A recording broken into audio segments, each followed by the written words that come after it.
What's going on, YouTube? It's your boy Southbound Trucker back at you. I'm currently in Nashville, Tennessee. Not Nashville, Tennessee. I'm close to Nashville, Tennessee. So I keep having this weighing on me to talk about it. And it's real important. I've been watching some other people's videos and kind of exploring other channels of new guys that, you know, are in the trucking industry. And a thing that, you know, I try to hit on the most is load securement. Load securement is a big thing, guys. You know, I'm sure some of y'all's trainers will show y'all and teach y'all about this, but the biggest thing about it is, you know, say like I've got 2x4s on my truck right now. Them 2x4s, even though you think they're bundled real tight and all that, they're gonna move. It's how it is. They're gonna move because when that strap goes around them 2x4s and it squeezes it tighter and tighter and tighter, when you go down the road and you shake it, it's gonna get loose. It's gonna happen. Your biggest thing, I think, is every 50, every 100, something like that. I'm not quite sure, and I'll admit that I'm not quite sure, but I usually stop about when I secure my load, I'll stop after that first hour or 50 miles, whatever it may be. And I'll stop, I'll pull over at a rest area, and I'll tighten that load down. Now, I don't tighten it so tight, you know, that I'm busting the straps and bending the bar and all that.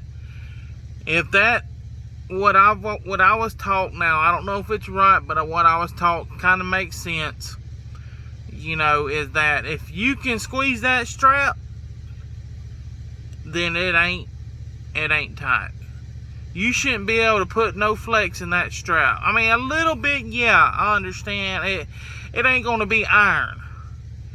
But you shouldn't be able to touch that strap together. I always heard that DOT officer try to squeeze that strap together. If he can touch that strap together, you going to jail, or you're going to get a ticket, I mean.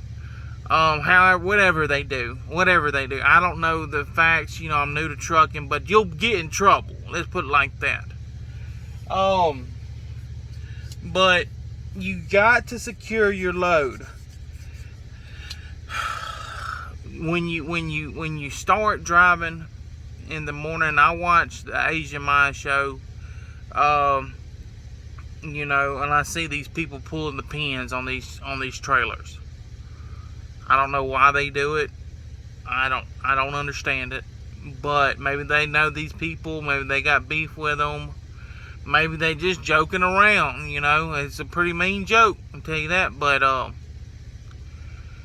soon as in the morning, what I'll do is, because I've had somebody take a couple of my bungees before off my load.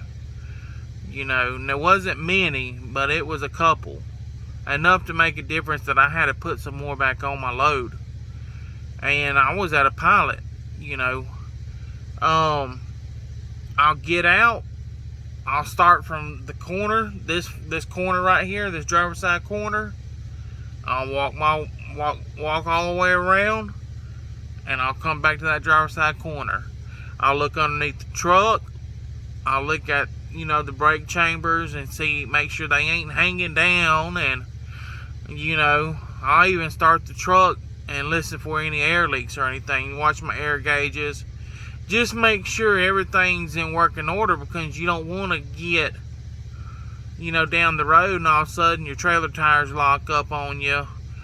Or, you know, it can, sometimes I get trailers, man, and the grommets, you know, that go inside the glad hand couplings, they ain't all that.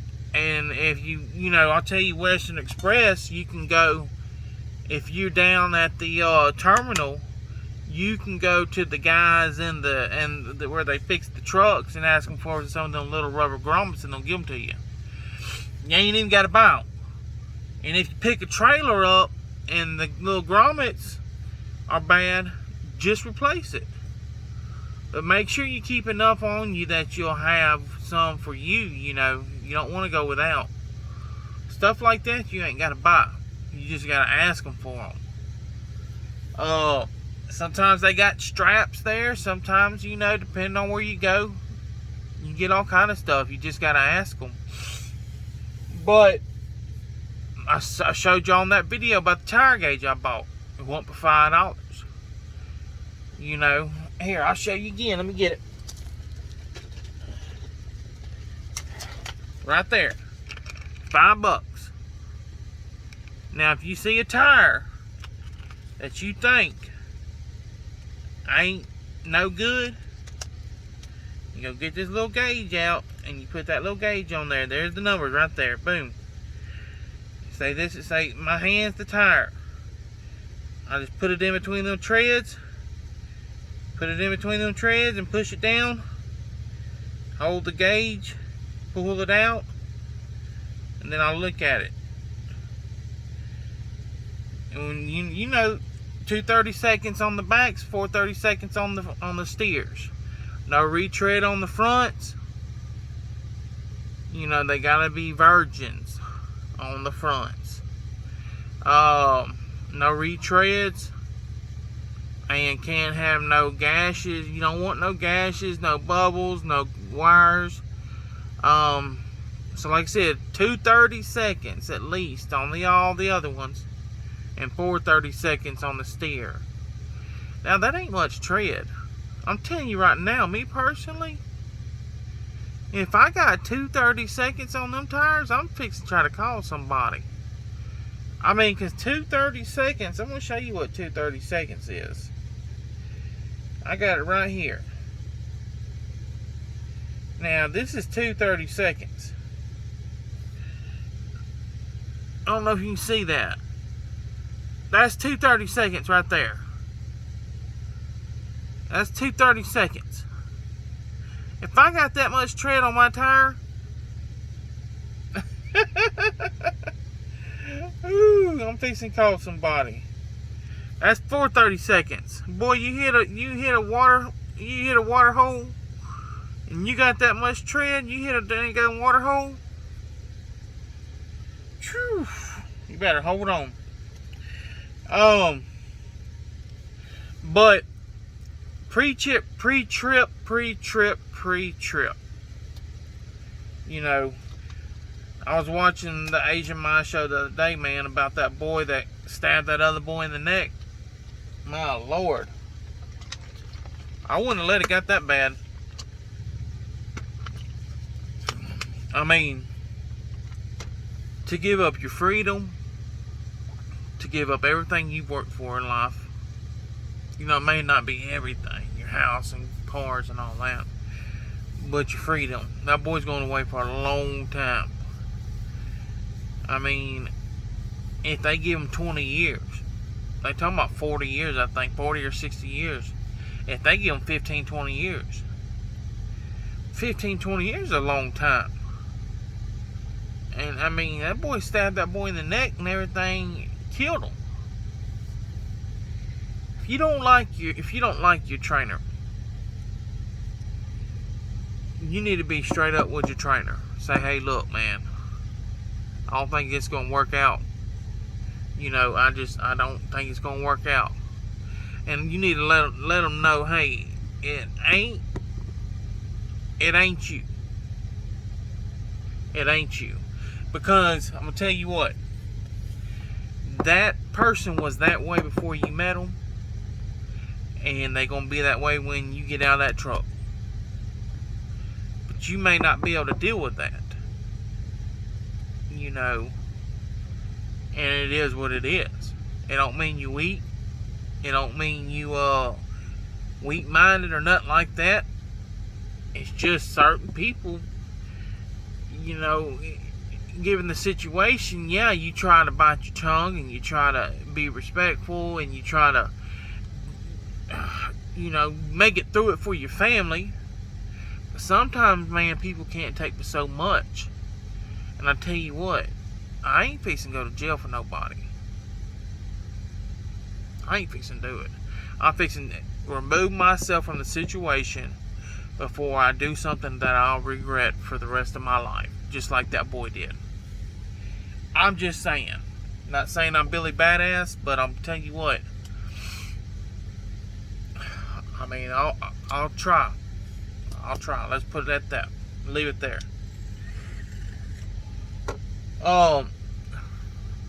So somebody was asking me about my inverter and my microwave and my refrigerator. I'm gonna tell you like this. In these trucks now, you ain't supposed to have none of that. They don't want you having no inverter. They don't want you having no microwave. I mean, you can keep them in here. I guess you could, you know, maybe run an extension cord or wherever you at, you know, and just, I mean, make up some weird story. But you really ain't supposed to have one in here.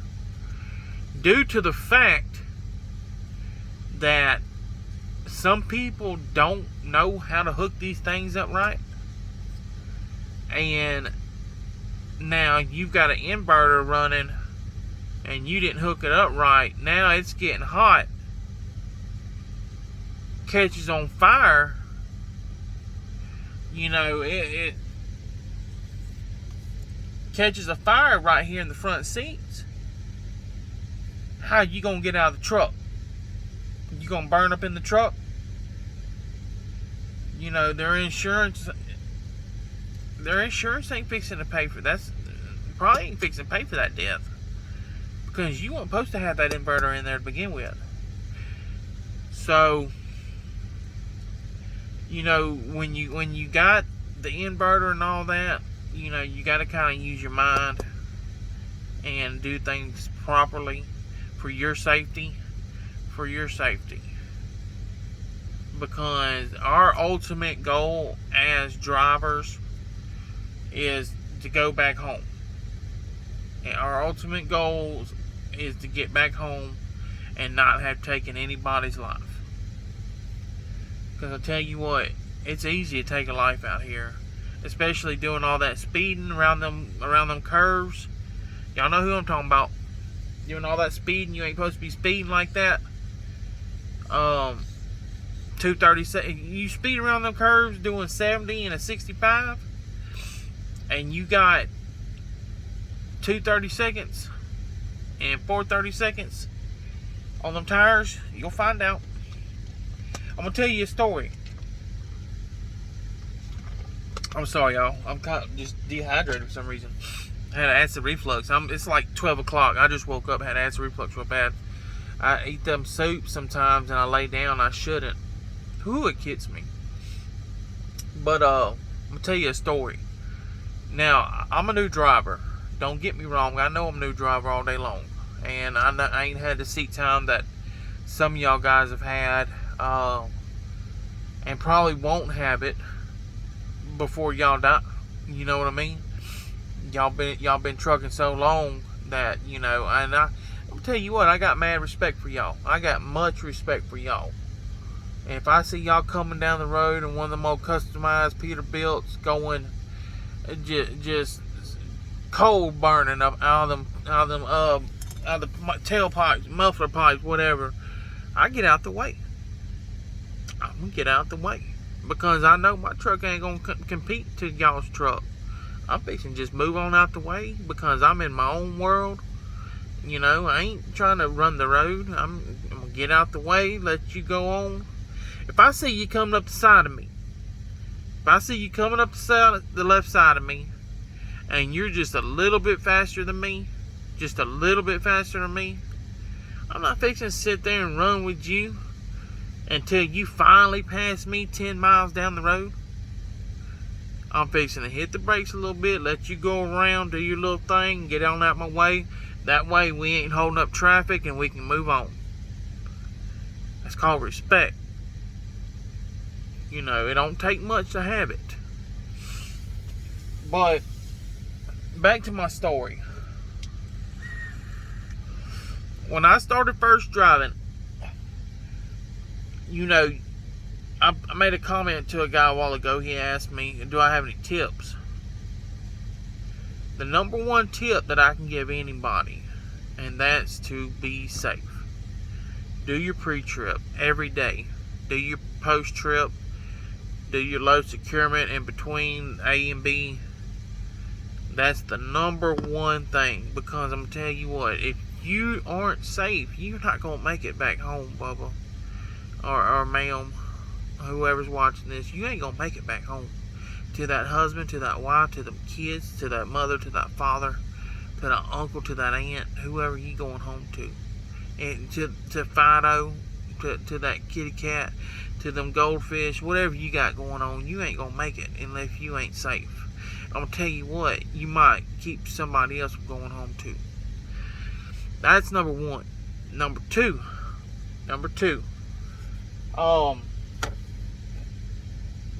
you've always got to do your pre-trip. You got to stay safe.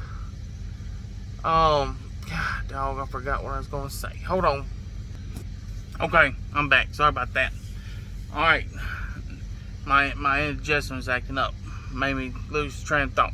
Anyways, number two, you gotta watch your speed. You gotta watch your speed. You know, and I tell you this because this is a story. So, I'm a new driver. I'm driving down the road, and the road says 65. You know, I've been driving, I think it was like Virginia or somewhere, and it's up and down, and you know, you got the up and you go down the curve, and I'm driving 65. The road, it says 65 around the curve, and I know you're supposed to go slower than what it says around the curve than what it is. And there's some curves, there's a select few, but there's some curves you can go, if it says 65, I can go 65. But there's some that you can't. And me being a new driver, I'm still figuring this stuff out. I done figured it out now. Well, I'm going around this curve, and I'm saying, man, this curve's a little sharp right here, ain't it? I go down to 60. As soon as I go through it, it's a little sharp, and I go down to 60. It's still a little sharper, and I can get to 55. And it's a kind of a big curve. I'm now down to 55. Look in my rearview mirror, and my trailer's in the other lane. And thank God there wasn't nobody over there. Thank God there wasn't nobody over there. My trailer's in the right-hand lane. I'm going to the left. I look back, my trailer's in the right-hand lane. All the way in the lane. And I'm just steadily going around the curve. I mean, it didn't jackknife on me or nothing. I didn't feel nothing, you know, tug or nothing like that. Just when I look back, my lane was empty and the trailer's over there. I'm doing 55 in a 65-mile-an-hour curve. That could have been ugly. So from now on, you know, I've been through so many curves that you kind of get a feeling for it. You kind of get a feeling, you know, when you're going through these curves, you can say, or you can judge them by the way they look, and you know, there's going to always be that guy.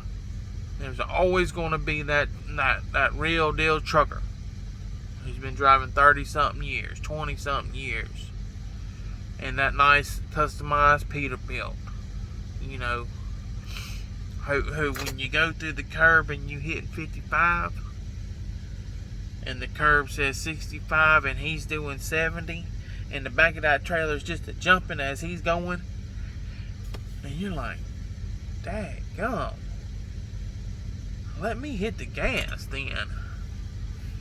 Then all of a sudden your trailer's in the right hand lane. Yeah, it'll happen. Tell you, them guys been driving a long time. They know what their truck's capable of doing. They know what their trailer's capable of doing. They know how much weight they got in that truck. And their weight ratio with the truck and terrain And it comes second nature, just like, oh, I got a scratch. Oh, something's itching me. You know what I mean? So don't get it twisted. But yeah, y'all gotta be safe out there, man. And don't let nobody, I seen them guys fighting at the truck stops, out there wrestling and stuff.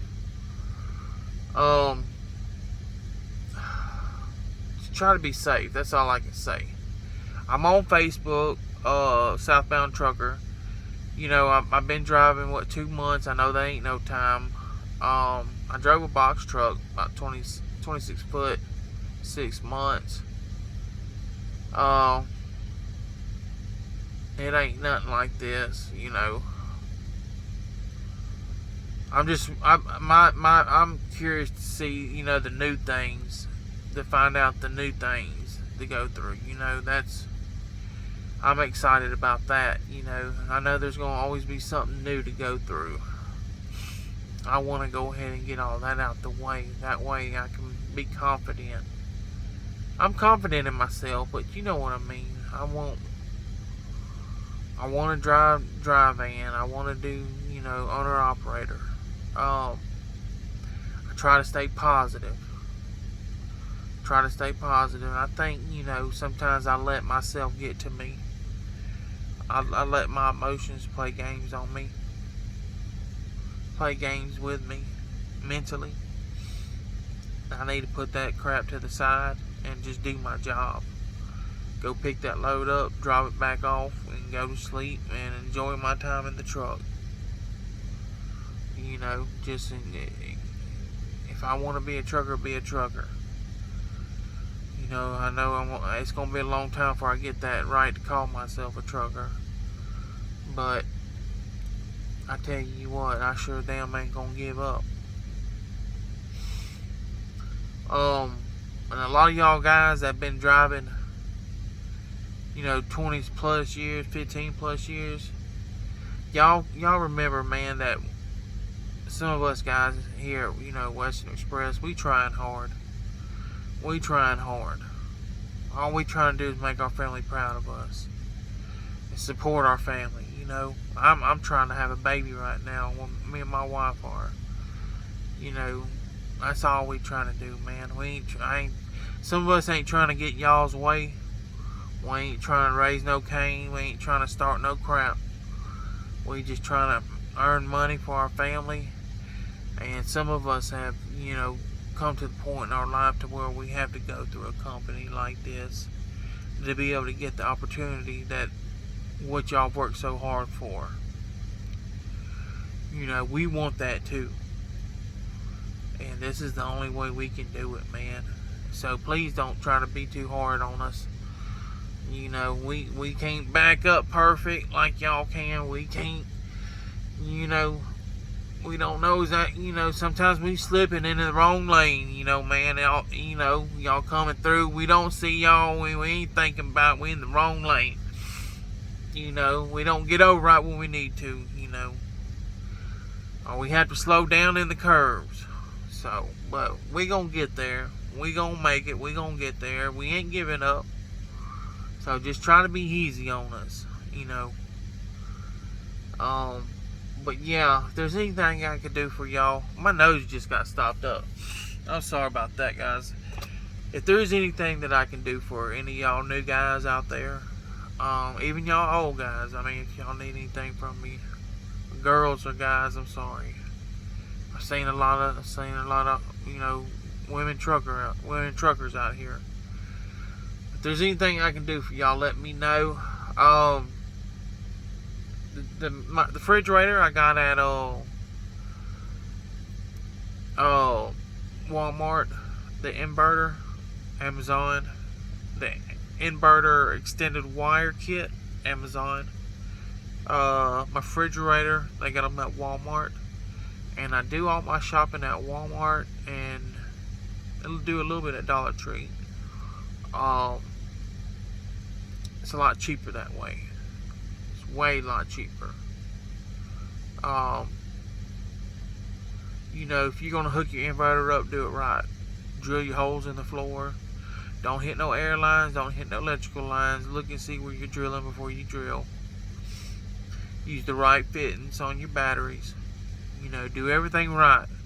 Because I tell you what, the inverter starts to catch on fire in that front and you can't get out of this truck,